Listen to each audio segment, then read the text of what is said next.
Hey guys, today we're going to answer a question from a listener. She wrote to us, "Help, I just found out I'm pregnant and the four I have is already overwhelming. How do I keep everything together and still be able to run my home and my business? My kids are age 6 to 1.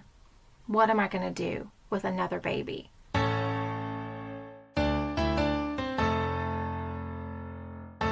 Hi, welcome to a Simplified and Fabulous Mom Life podcast. I'm Jennifer McDaniel, pro organizer, capsule wardrobe stylist, and functional home designer. As a mom of four, I realize how quickly things get out of control and how important it is to prioritize how your home functions and how it makes you feel. So if you're ready to find solutions to the stressors in your home and make room for the things that are really important, listen in and let's get started. Oh, blessings to you, my dear listener. I am sorry you're feeling so overwhelmed, but congratulations. Babies are always such a blessing, and I truly just love babies. First thing I would do is to start with the things that are causing me the most stress. That's what I do. I go into whatever space I'm in. What is causing me the most stress? Is it the surfaces? Is it the floor? Is it a specific category of something? Is it the dishes? What is causing you the most stress, Mama? What is it? A lot of times it's the laundry. Laundry just kind of piles up in every single room if we're not careful, and it'll take over everything. So here's my system I would do for laundry. I use mix and match pieces, and my kids have a week's worth of clothing, 2 to 4 pairs of shoes. You can get it that simple. It just takes a little bit of thought and a lot of getting rid of things. It keeps it from being overwhelming, and it's super easy to pack for a trip or anything that you have coming up. If all your clothes are mix and match, then it's really easy to do school pictures or family photos or whatever else you have coming up. You're going on vacation, whatever you have coming up in whatever season you're in. If your kids' clothes are mix and match, just keeps it simple. You don't have to stress about it. Simplify your sheets and towels. 2 sheets per bed, 2 towels per person, 2 towels per day in the kitchen, or really whatever you typically use. If you are a paper towel free home, then you're going to use a lot more actual towels in the kitchen than you are in when you use paper towels. So keep in mind, how much are you going to use in 1 week? If you had everything that you used just in 1 week, it's not so overwhelming. But when you add in that second week and that third week of stuff, it does feel like you're drowning in clothing and belongings. So simplify it down to what you use in a week, and it instantly takes away a ton of stress. So that's number one. I would start with the laundry. I would just also simplify every space in the house so it's easy to maintain. If your coffee table or your living room is decorated in such a way that it makes it difficult to tidy it and keep it cleaned, then maybe you have too much that's supposed to be in there. Maybe you need to declutter that space and simplify it. Maybe it doesn't look like clutter, it looks like decor, but when you add in the things that the people in the room are using, then it feels like clutter. So maybe think about that. What in your house is feeling like clutter, even if it's supposed to be decor? Is it feeling like clutter? When I had little ones, 3 toddlers, I got rid of all of my decor. I just cleared it all out. I didn't have hardly anything out on the coffee table. In fact, I got rid of the coffee table and traded it for an ottoman because it was 3 little kids running around. They were going to bump into things. And I had 2 older kids, so it was 3 little kids and 2 older kids. And I had a coffee table that just felt dangerous. So I got rid of the coffee table. I put a little tray on top of a big ottoman, and that made it so that we had extra seating. We had a place the kids could play a game if they wanted to. They could sit around the ottoman and play a game. They could play hide and seek, do a puppet show with it. It just made for a lot of fun options.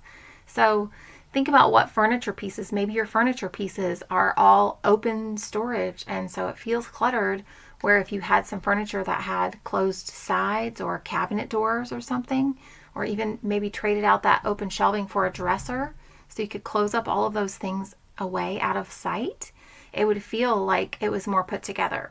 Those are some of the things that I think about when I'm in a space. What is making it feel overwhelming to this person, to this mama? What makes it feel like you can't keep up?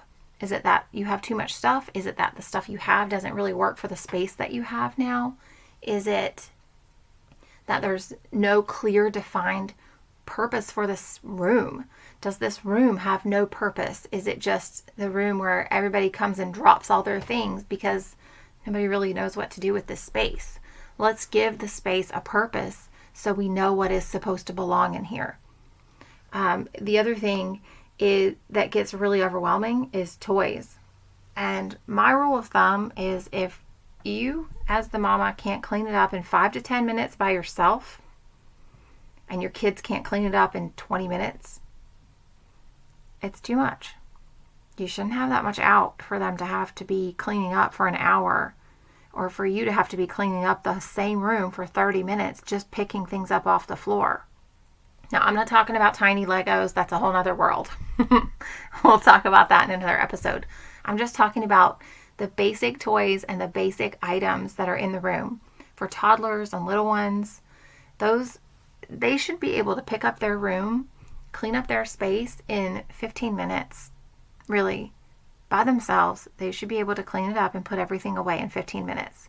And if they can't do that, then there's more stuff in there than they can keep up with. So we can do a toy rotation where you take certain stuff out and just simplify it so that there's only a few items in there. Or you can get rid of stuff, or you can move the things out that are really difficult to, things that really need supervision, that have tons of pieces and parts and that are choking hazards for little babies. Those pieces, I would just move those out and move them away from where they can have access to them unless it's supervised. That way it's immediately cleaned up and not something that gets left and dumped and mixed in with other things, because that's where it gets overwhelming. I love having a big playroom, a basement playroom or a bonus room playroom. I love having that as an option when you have several children. And especially if you're working from home, they need a place where they can be. But it needs to be easy to manage. And if they can't manage it on their own, or if both of you and the kids, can't go in there and clean it up in 20 minutes, what is the purpose of having that much stuff? It's stressful at this point. If you cannot clean it up in just a few minutes of time, then it's too much stuff. The other thing that I want to tell you is that I also recommend doing cleanup stages. So before you go outside, you clean it up. Before you go to eat, you clean it up. Before you go to bed, you clean it up. Any of these times when you're going to leave the room and you know you're going to be out of the room for a certain amount of time, go ahead and clean up the room before you go out. Give it 5 to 10 minute warning. Hey, we're getting ready to, lunch is almost ready. We're going to need to clean up. Hey, it's going to be time to play outside. We need to get that room cleaned up so you can go out and play with your friends. Whatever it is, you've got to give several times a day. If you wait and let it get so piled up that everything is all over the floor and it's been 2 weeks since it's been cleaned up or 2 months since it's been cleaned up, that's overwhelming for anybody. Like, you go in there and you don't even want to clean it up. Why would your kids want to clean it up? Why would your kids even want to be in there if it makes you feel overwhelmed and anxious and stressed just looking at it? They're going to fight if there's too much mess. It's stressful. So kids are going to have less patience with each other because it's a stressful situation. They're going to fight with each other. They're going to argue over things. So if you simplify the toys and simplify the mess, then it makes it so that it gives them a better opportunity to play nicely together. And if you have more open-ended play items like miscellaneous Legos instead of kits and stuff that are only supposed to be used a certain way, then they're going to use their imaginations. They're going to be more creative. They're going to play with each other and have better conversations with each other. They're going to need to include each other to make the games be really meaningful, and it really does make a huge difference. So with my kids, when they were little, I've shared this in a couple of episodes before, but we had just a couple of categories and I rotated them out. Sometimes we would have superheroes. Sometimes we would have more of the dinosaurs and animals, or play kitchen, or dress up, or whatever specifics there were. We rotated through those toys so they had a couple of different things that are similar enough to play in a similar way and keep their imaginations going. But then those other items that are similar in category would be put up for a week or two. And then when they got bored of these toys, we would just, once I found that they were coming out of the playroom more frequently, asking me questions or wanting to do something else, then I would rotate the toys again, and that would keep their interest longer. So that was my cue. When they started to leave the room or get frustrated with each other, or they were just kind of acting bored in there or doing things that weren't really appropriate, like jumping off of the bed or, jumping off of the furniture instead of playing with the toys, then I would rotate the toys, and that would get them entertained and their brains would be inspired to play again. So that was my cue to rotate toys and get them something different to keep their minds active. Also playing some fun toddler music in there or some educational music in there, different songs, or just something that would keep them listening. We had some story time CDs that we played in there, and that just kept them entertained and kept them happier in the space. But when we had all of the toys in the space, they were going to be fighting, there was going to be frustration, it was going to be tears when it was time to clean up. Nobody wants to deal with that, so let's have it less stuff. The other thing I used to do was use baby gates to block off the doorways to contain the little ones as much as possible. I would block them into the playroom. I didn't let the babies come out. They had to ask permission to come out. And that made me alert to check it. When I heard them at the gate, then I would know I need to go check the space and see if it's cleaned up and they're ready to come out. One other thing that keeps you from feeling overwhelmed is having your meals planned and ready early enough that you can clean up the kitchen before bed. If you're not meal planning, then you're going to feel stressed and overwhelmed at night trying to get everything done at the end of the day. It does make you feel overwhelmed. And if you are not eating properly, mama, if you are not eating nutritious food, you are going to struggle with keeping yourself balanced, keeping your emotions regulated and everything when you are starving yourself of valuable and vital nutrients. So make sure that you are using nutritious food for your meals and for your children as well. I know that anytime I would clean and prep my meals, every time, I always clean up about 70% of it before I even sit down at the table. While it's still doing that final cooking process, I'm cleaning everything that I used before then, so that it's easy to clean up the dishes from the table and then put the food away after the meal. That's easy. But if you're cleaning up an entire kitchen's worth of dishes after the meal, nobody wants to go in and do that. So do as much of that cleanup prep while you are cooking. And I start cooking my meals as soon as my kids get home from school. I'm doing this at like 3:30, 4 o'clock in the afternoon. At 4 o'clock, I'm in the kitchen prepping meals when I'm doing this well. When I do this well, that is when I start. And I can tell on those days, my kids are so much happier. I am so much happier. I feel like my whole house feels like it flows a lot better when I'm doing this, and doing that meal is prepped at 4 p.m. It's starting. Like I'm in the kitchen at 4 getting ready for dinner, going through and getting all the stuff cooking. It's on the stove at 4:30 and we can eat at 5, or we can save it and have it later, but it's ready. It's so much easier to heat something up than it is to start cooking at 6:30, 7 o'clock when everybody's already hangry and tired and cranky, and you got to get everything done at the end of the day before the kids go to school the next day or before work. And I also focusing on what we eat and making sure that it's nutritious, and then simplifying the ingredients. So I can make my ground beef at the beginning of the week and I can use it all week long. Or same for chicken. If I cook my chicken at the beginning of the week, I can make all kinds of meals throughout the week. And I don't have to use it all right away. Once it's cooked and prepped, I can freeze it in the freezer. And then I can pull it out and it's an easy grab and go. Throw it in the soup. It's already cooked and chopped and shredded, or chicken, or already ground beef that's sauteed and cooked up and ready to go. Then I can make spaghetti or tacos or chili or whatever I wanted to make. It just makes it so much easier if you do prepping. Go ahead and double your meals. If you're making it one round, it's just as quick to make it the second round.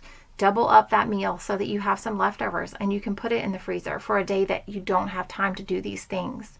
Doing that saves so much time. And simplifying your ingredients, like my spaghetti noodles. My husband really loves the bigger, thicker noodles, so we do linguine noodles. And then I use those in spaghetti. I use them as chicken noodle soup. I do them in like a stir fry kind of thing. And all kinds of different fun ways to use the same noodles, the same meats. You just season it a little bit differently. The same thing for rice or whatever it is that you're making. Your chili on Monday can be a taco bowl or taco salad on Tuesday. Wednesday, it can be chili mac and cheese. Thursday, it's nachos. Like, make it fun. Like, just change it up a little bit. Make it just enough different that it feels like a new meal. Add some fresh vegetables with it. Like, we put some guacamole or avocado and some tomatoes and different fun foods in there. Some shredded carrots. Just whatever your kids and your family is going to enjoy eating. And make it a little different. These are some of the things that we do as a family that really do take the overwhelm out of the week. And it makes it easier to handle my entire family when we are well fed. So if you don't have time for breakfast in the morning, throw a smoothie together. We got magic bullets so that my kids could make smoothies easy for themselves. And they can make that in the morning. They can make it after school when they get home. So they're getting nutritious foods. We swapped out the snacks, like the crackers and that sort of snacky stuff that just is empty calories. And we put fruits and veggies. My kids will tear up a veggie tray. Anything that they can dip in those toddler years, if they can dip it, they're going to eat it. So they will just dip away at that hummus or ranch, whatever you want to put in there. And we do the ranch with a yogurt, so it's more nutritious. And just try and do some fun things. You can even make a sweet dip with yogurt and honey, and you can even put some cinnamon or whatever else you wanted to put in there. But make these things fun and make it something that's going to really add nutrition to their diet and change it up. Let them help in the kitchen. If they help cut stuff, my kids love chopping vegetables with the table knife. I love that. They've been doing that since they were 2 with supervision. Like, they sit right next to me, they stand on their little steppy stool, and they're right next to me on the counter chopping the vegetables. Little kids are amazing at getting that skin off the garlic. So give that toddler the garlic and let them get the garlic peeled for you. They're so good at that, and they feel like they're helping and they love it. And if they chop it up, they chop it up. If not, whatever, you can chop it up. It's fine. But they have so much fun with it. Give them a celery stick and let them chop that up. Give them a cucumber, whatever, something that they can do to be helpful in the kitchen and keep them entertained. And they're going to want to try it more if they're helping. Keeping yourself fueled, getting rid of the clutter, and simplifying as much as possible. Those are my solutions for taking care of the overwhelm. Simplify the laundry, simplify the toys and the clutter and the spaces in your home, and simplify the foods and prioritize the stuff that is nutritious. And also make sure you're scheduling it into your week, like meal planning, making sure that you're getting that done at a reasonable time during the day. Those are my top tips for how to keep it from being overwhelming as a mom when you are surprised with a baby, because I know, I know how that is. And I know how overwhelming it is when you have several kids already that you feel like you just have your hands full every day as it is. And to add another kid in, oh my goodness, what are you going to do? Well, here's what you're going to do. You are going to manage your home, mama. You are going to take charge and you are going to get it done. If you need any help, I am here for you. You can reach me at 980-389-0399. That is my phone. You can call, text, leave a message, whatever it is on there. You can email me at organizedfabulouspodcast@gmail.com or join us in the Facebook group at How to Declutter, Organize, Style, and Design for Overwhelmed Moms. All right, guys, I hope you enjoyed this episode. And to you, my beautiful listener, I hope that this answered your question. And if you have any specific questions, feel free to send them in. I'd love to answer them on a podcast. Take care, guys. Bye. Thanks for listening to this episode of the Simplified and Fabulous Mom Life podcast. We would love to hear from you.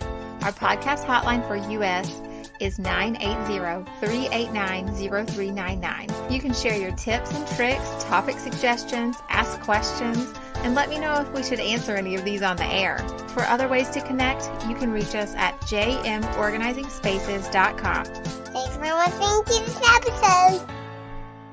Did I say it right?